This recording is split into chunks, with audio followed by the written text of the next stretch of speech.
Hello and welcome to InfraGauge. Before we start, there are a few things you should know. This app is optimized for 20-foot tall 400 barrel tanks.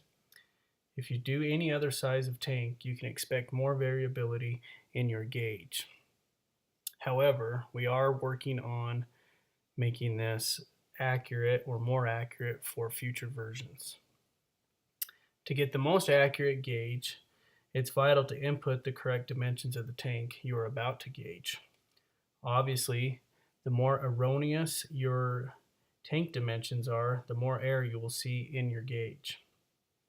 For your convenience, we've included a selection of common tank sizes, or you can enter the exact tank dimensions if you wish. Here we have a screen recording of us gauging a tank and selecting a tank value. This is a 400 barrel tank that we will be gauging today, so we're using the pre entered in tank sizes. So here we go. I'll pause it throughout to discuss what's going on. Selecting the 400 barrel tank, just click off the screen, click next. As you can see by now, I've already plugged in the FLIR 1 camera and am in a spot where I can see the tank, specifically the tank edges right here and here. Now you'll see a halo off to the sides of the tank. That is the camera trying to align the camera image with the infrared image. It doesn't always get it quite right. We're working on that as well to get that lined up. In reality, it doesn't really matter if you just pick one or the other to use, whether you use the halo or the line of the tank. In this image, we can see the line fairly well, so we're going to use the line of the tank. Take the photo, hit next, and pause it real quick. You can see there are 4 tabs or bubbles on each of the corners of the tank.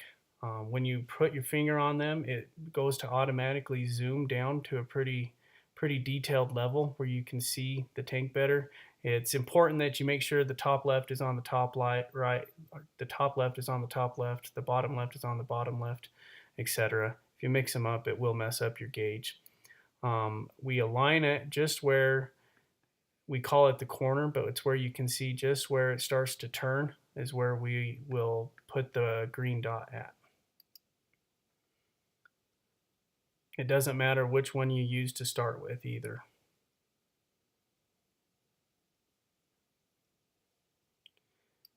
As you can see, there's these lines right here, the vertical and horizontal lines. Mostly we're interested in these vertical lines.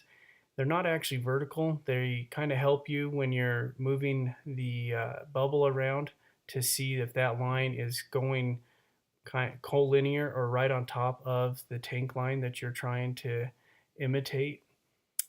The better that is, the better tank gauge you'll have.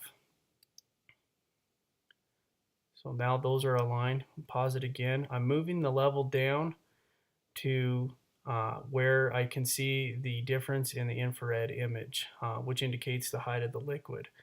We want to make sure that we're using this right side of the tank right here where we're aligning. That's where we're going to be looking at to move that level line. There is a difference there. As you can see, it sometimes kind of makes a frowny face. We've got weld marks right here. You can kind of see how they make a frowny face depending on the angle you're at. So that's why it's important that we're always looking just right here on this edge of the tank. That's where we're going to put the line at.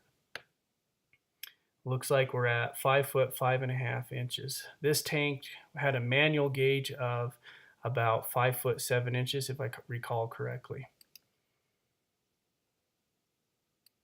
Pause it again. This is your results view. You get a view of the tank level, just a screenshot of what we had just done, and the height, percentage full. Those aren't anything new, they're already there, but it also will give you how many barrels you got and how many gallons you got, and also what your inputs were. So this was a 400 barrel tank, 20 foot tall by 12 foot wide. 1.67 barrels per inch is what that came out to be when you do the math. and it's a 16,800 gallons there. From here, you can hit email, and it'll email this screenshot right here to somebody. It'll come up with a subject line and somewhere to put in the email address, and it just uses the default email that is in your iPhone. That's all for now. If you have any questions, please leave us a message or email us at the bottom of our web page at infragauge.com. There's a spot there where you can contact us. We would love to hear from you and are working to constantly make this better. I'd like to remind you that this is our first app that's out. This was built and is built for pumpers by pumpers. I myself have pumped and gauged many a tank, and hope this makes your life quicker, easier, and definitely much, much safer. Thank you.